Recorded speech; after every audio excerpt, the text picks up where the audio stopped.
My husband suddenly filed for divorce, saying that I was a useless wife and left me for a younger mistress. He was sure I wouldn't make it without him. I just smiled. Now he calls me 20 times a day.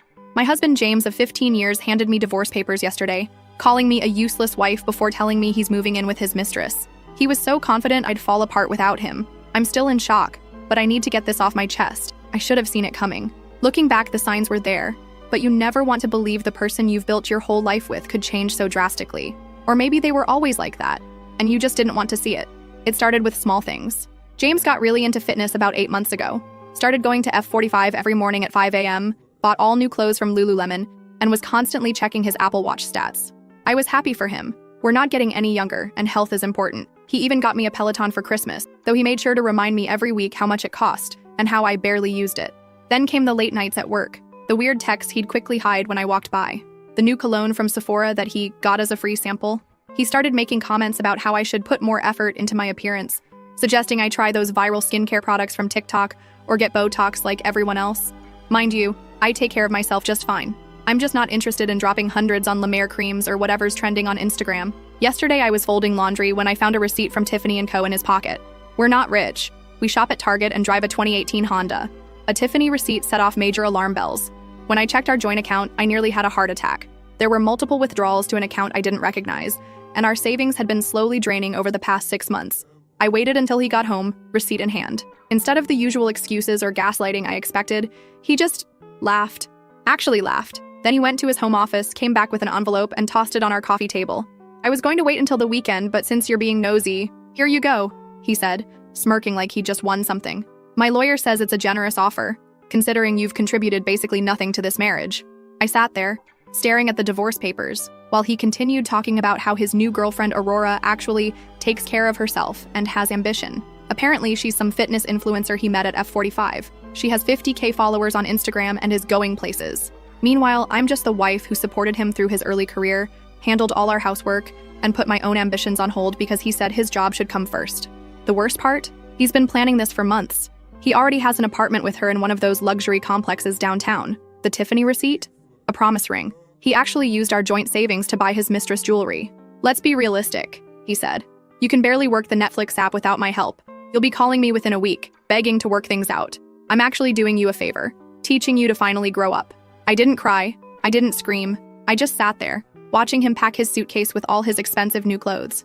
He took his iPad, his gaming console, and even the good coffee maker, left me with the cheap. After he left, I opened my laptop and started going through our accounts. Found out he's been moving money around since January. Discovered credit card statements for restaurants and hotels I never knew about. Even found a Venmo history that made me sick to my stomach. I called my sister Vivian and she came right over. We stayed up all night, going through papers and making lists. This morning, I called in sick to work and made an appointment with a divorce attorney. I also froze our joint credit cards. Something I learned was possible from a random TikTok video, ironically. It's been 24 hours. My phone shows 23 missed calls from him. The first voicemail was angry. The second was threatening. By the 10th, he was practically begging me to talk about this rationally. First update. Thank you everyone for the support on my last post. Still trying to process everything, but some things have happened that I need to get off my chest. I've spent the last week staying at my sister Vivian's place. Been sleeping on her couch, actually. She has a kid and the guest room is full of toys. Not complaining, though. Beats being alone in that house right now. The first reality check hit when I tried to order something on Amazon. My card got declined for a $30 purchase. Called the bank, and that's when things started unraveling. Turns out James had been moving money around. Not huge amounts that would have caught my attention, but steady transfers of $200, $300 every couple weeks. Always labeled things like car maintenance or home repairs, real basic stuff that I wouldn't question. Looking at it now, I feel kind of stupid. We've had separate accounts since we got married. His idea said it was more practical, but I trusted him with the joint savings. That's where most of my paychecks went. Building our future, he called it. Yeah, right. Found out he's been taking Aurora to all these fancy places. Not super expensive, but definitely more than we usually spend. Like that new fusion restaurant downtown where appetizers are $15 each. Meanwhile, he'd complain when I'd spend $50 at Target on household stuff we actually needed. The weird part? When I was going through our papers, amazing how much stuff you accumulate in 15 years, I found receipts from places I've never been to. Small things, coffee shops near her apartment, movie tickets from dates I wasn't on. He wasn't even trying to hide them well, just stuck them in a drawer with all our other paperwork. Vivian's been helping me sort through everything. She works at a bank, so she knows what to look for. Classic financial abuse, she called it, though that term feels too dramatic for what happened to me. I just feel dumb. Like I should have noticed sooner. The most bizarre thing happened yesterday at Walmart. Was getting some basic stuff. Toothpaste, shampoo, you know. Ran into James's cousin Mateo. Instead of being awkward, he actually helped me pick out a cheap printer for scanning documents. Told me James had done similar stuff to his high school girlfriend. Would have been nice to know that 15 years ago. But whatever. James keeps calling. Not as much as before. Down to maybe 5 to 6 times a day now. The messages switched from angry to weirdly concerned. Just worried about you handling the bills, he texted yesterday. As if I haven't been paying my own phone bill this whole time. Aurora sent me a message on Facebook. Nothing dramatic. Just a, we should talk sometime. Left her on read. What's there to talk about? She knew he was married. She's not some innocent victim here. I met with a divorce attorney yesterday. Nothing fancy. Found her through a women's support group on Facebook. She seemed concerned about some of the financial stuff, especially when I showed her how he'd been moving money around. Said we need to act fast to prevent him from hiding more assets. The biggest shock came when I finally logged into our old shared email account. Found confirmation emails for a credit card I didn't know about. Not some high-limit card or anything. Just a basic Capital One card with a $3,000 limit. But he'd been using it for months, mostly at restaurants and gas stations near her place. Had to laugh when I saw charges from Planet Fitness on there. He'd been telling me he was going to that expensive F45 gym, probably to impress her. Guess the fitness influencer girlfriend wasn't bringing in as much money as he pretended. Today I opened my own bank account, just a basic checking account at Chase. The lady at the bank was super helpful, showed me how to use their app and everything. It's not rocket science despite what James always said. Oh, and I finally figured out why he always insisted on handling the Netflix account. Found out he had a separate profile set up that he'd watch with her. Real classy, James. Edit 1. Thanks for all the advice about freezing credit. Already done. Turns out it's pretty simple. Edit 2. Yes, I'm documenting everything. Have a folder on my phone full of screenshots. Edit 3. For everyone asking. No, I haven't responded to either of them. Lawyer says to keep it that way. Edit 4.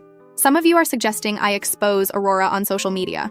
Not interested in drama. Just want to get through this with my dignity intact. Second update. Quick update because this week has been wild. Remember how James was so sure I'd fall apart without him? Well, karma had other plans. It started when I finally landed a job at a local company. Nothing fancy. Basic customer service stuff, 16-hour. But here's the thing. The office is in the same building as one of James's biggest clients. You know, the ones he's always trying to impress. I didn't plan this, just saw the job on Indeed and applied. First day at work, guess who I run into in the elevator? James wearing his important meeting suit, the one he maxed out our Nordstrom card for, with Aurora trailing behind him like a lost puppy. His face when he saw me in work clothes, carrying my new laptop bag, priceless. Aurora just stood there awkwardly, probably wondering why her successful boyfriend suddenly looked like he'd seen a ghost. But here's where it gets good. Remember how James always handled our finances because I was too scattered to understand them? Turns out my new manager Matthew actually likes how detail-oriented I am. Asked me to help organize some spreadsheets for the office. While I was learning Excel, thanks YouTube tutorials, I started applying those same skills to organizing all the evidence of James's financial shenanigans. The best part? I didn't have to do anything dramatic. Just handed over my neatly organized folders of bank statements, credit card bills, and screenshots to my divorce attorney. She actually smiled when she saw how thorough I'd been. This is perfect, she said. We won't even need to hire a forensic accountant. James found out about this during our first mediation meeting. He showed up all confident, probably expecting me to be a mess. Instead, he walked into a room where I had printed copies of every shady transaction he'd made in the last year, including the charges from hotels near Aurora's apartment that he claimed were business meetings. His face when the mediator started going through the evidence? Better than any revenge I could have planned. But wait, it gets better. Remember that Peloton he bought me for Christmas? The one he said I never used? I finally logged into the account last week. Guess what I found? Workout history showing him and Aurora using it together, at our house, on days when I was visiting my sister. Yeah, in our house. I mentioned this casually during mediation, just slid the printed activity log across the table. James actually stuttered trying to explain that one. The real karma hit when Aurora finally realized James isn't as wealthy as he pretended to be. Apparently she found out he's still paying off that Tiffany promise ring, which by the way wasn't even from the actual Tiffany store. Found the receipt? It's from one of those look-alike websites. How do I know this? Well, Aurora did something interesting. She messaged me on Instagram, but instead of the usual "we need to talk" drama, she sent screenshots. Lots of screenshots. Messages where James promised to buy her a car. With what money, dude? Conversations about moving into a luxury apartment that he definitely can't afford. Even some choice comments about me that, well, let's just say they're going to be interesting additions to our divorce proceedings. I thought you should see who he really is, she wrote. I'm done being part of his lies. I didn't respond, just forwarded everything to my attorney. Professional revenge is so much better than drama. The cherry on top? James's mom called me yesterday. Turns out she's been watching this whole thing unfold in our small town's gossip circle. She apologized for enabling his behavior all these years, and then dropped a bombshell. James got fired from his job. Not because of me. Apparently, he'd been inflating his expense reports for months. All those fancy dates with Aurora, he was charging them to his company card. I'm not going to lie. Part of me wanted to post all this on Facebook, share the screenshots, make him feel as humiliated as I did when he called me useless. But you know what? I didn't have to. He's doing a perfect job of destroying his own reputation all by himself. Instead, I focused on making my new little studio apartment feel like home. Bought some plants from Home Depot. They're still alive. Figured out how to mount a TV by myself. YouTube is amazing. And even started learning to cook properly. Turns out I'm not actually hopeless in the kitchen, like James always said. The best revenge?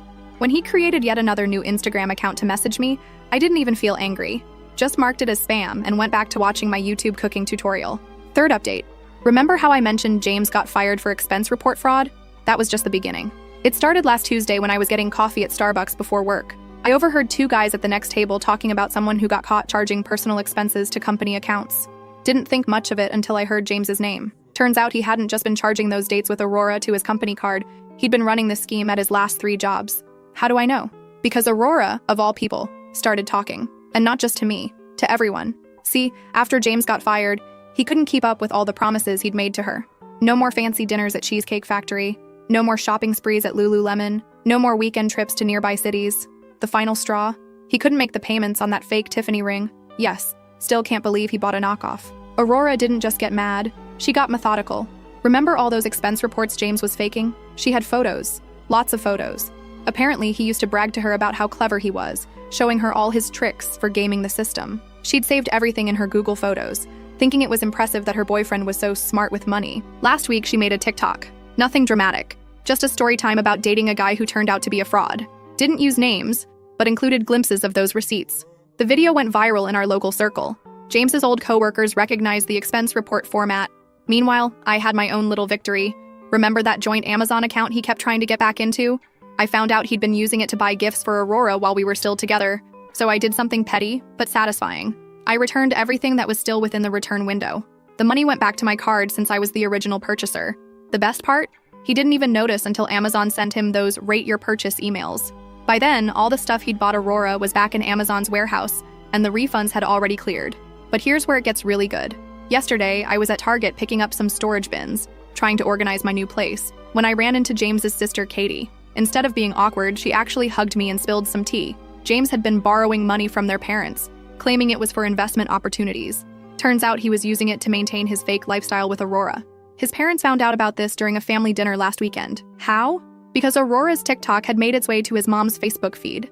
There was apparently a huge scene at Olive Garden, of all places. James's dad was so angry he actually took back the spare key to their house. James's reaction to all this? Total meltdown. He started messaging everyone trying to do damage control, made new Instagram accounts to harass Aurora, kept calling his old job trying to explain, even showed up at his parents' house at midnight begging them to understand his side.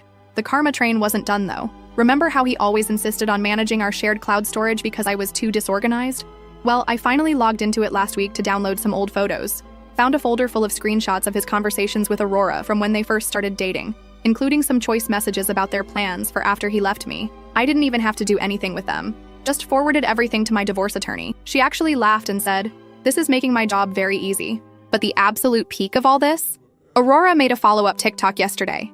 This time she showed the fake Tiffany ring, complete with screenshots of the sketchy website he bought it from. The video already has 50K views. James tried to come to my workplace to talk about all this. Read, beg me to help fix his reputation. Security didn't even let him in the building. Apparently his scene in the lobby is now on our office's security camera greatest hits. I did something kind of petty yesterday. Changed all our streaming passwords one by one while watching his Ring camera notifications blow up as he tried to access each account. Netflix, Hulu, HBO Max, even his precious ESPN Plus. By the third notification, I was actually giggling. His dream car, that Tesla Model 3 he leased to impress Aurora, way above our budget by the way, got repossessed this morning. From the parking lot of the Motel 6 where he's been staying since Aurora kicked him out of their apartment, I watched it all happen from the Dunkin' drive-thru across the street. Didn't plan to be there. Just stopped for coffee on my way to work. Sometimes the universe just hands you these moments. Edit 1. Yes, I'm still keeping copies of everything for the divorce proceedings. Edit 2. No, I won't share Aurora's TikTok username. This isn't about creating more drama. 4 update. I wasn't planning on writing another update. But some things happened recently that feel like a proper ending to this story. It's been 6 months since James left, calling me his useless wife. The divorce is finally official. No dramatic courtroom showdown, just paperwork and lawyers in a bland office. James looked rough, wearing the same Nordstrom dress shirt he used to brag about. But now it's wrinkled and a bit tight. Seems like his fitness influencer lifestyle with Aurora didn't last. Here's where it gets interesting. Remember all those expense reports he was faking? His company didn't press charges or anything dramatic. They just did the corporate equivalent of a shrug, withheld his last paycheck and bonuses, blacklisted him from future employment, and moved on. Turns out big companies don't like public drama any more than necessary. Aurora left him last month, not with a bang or viral TikTok. She just moved back to her parents' place in the suburbs. Apparently, life gets less exciting when your boyfriend can't afford Cheesecake Factory dates anymore. She tried messaging me on Instagram to explain her side, but I just left her on red. Some things don't need closure. James is now renting a room in a shared house across town. His Tesla got repossessed. No surprise there. And he's driving a beat-up Honda. The same kind of car he used to mock me for wanting to buy because it was too basic. I'm still at my customer service job, but got a small raise, $5 per hour. Not life-changing, but it's something. Learned how to do my own taxes through TurboTax. Turns out it's not the complicated mystery James always made it out to be. Had an awkward but revealing run-in with his mom at Target last week. She was buying storage bins in the same aisle as me. Instead of avoiding each other, we actually talked. She told me James tried to borrow money from them, but they refused. He needs to grow up, she said. Then helped me pick out some cheap but nice-looking throw pillows for my studio apartment. The apartment's finally feeling like home. Got some plants from Home Depot. 2 out of 3 are still alive. Learned to cook basic meals through HelloFresh, and started going to Planet Fitness on weekends. Nothing fancy, just normal life stuff. James still tries to contact me through new Instagram accounts, usually when he's been drinking. Mostly stuff like, "You'll regret this," or "You can't make it without me." I just block and delete. The funny part? Found his old password list in our shared Google Drive. Yes, he kept it in a document literally named Passwords. Didn't do anything with it. Just forwarded it to his sister Katie so she could tell him to change everything. Met a guy named Matthew at work. Nothing serious. We just have lunch in the break room sometimes. He's also recently divorced and gets why I'm not ready for anything real. But here's the real kicker. Last week, while getting coffee at Dunkin', I overheard some guys from James's old office talking. Turns out he's been calling and emailing trying to get his job back. Even showed up in the lobby once. They didn't even bother calling security. Just let him stand there until he got tired and left. His new life isn't exactly what he planned. No more fancy gym membership. He works out at the same Planet Fitness as me now. We awkwardly avoided each other in the parking lot once. Aurora's back on dating apps. His important business contacts don't return his calls. Meanwhile, I'm doing all the things he said I couldn't. Paying bills, fixing minor house problems, managing my own budget. Nothing extraordinary, just regular adult stuff that he convinced me was beyond my capabilities. Found our old wedding photos while cleaning last weekend. That girl in the photos, trying so hard to be what he wanted, I barely recognize her now. The most satisfying moment wasn't some big revenge scene. It was yesterday, at the bank, depositing my paycheck. Yes, I still like doing it in person. The teller was the same one who helped me open my own account 6 months ago, when I was shaking and scared. She smiled and said, "You look happier." And you know what? I am.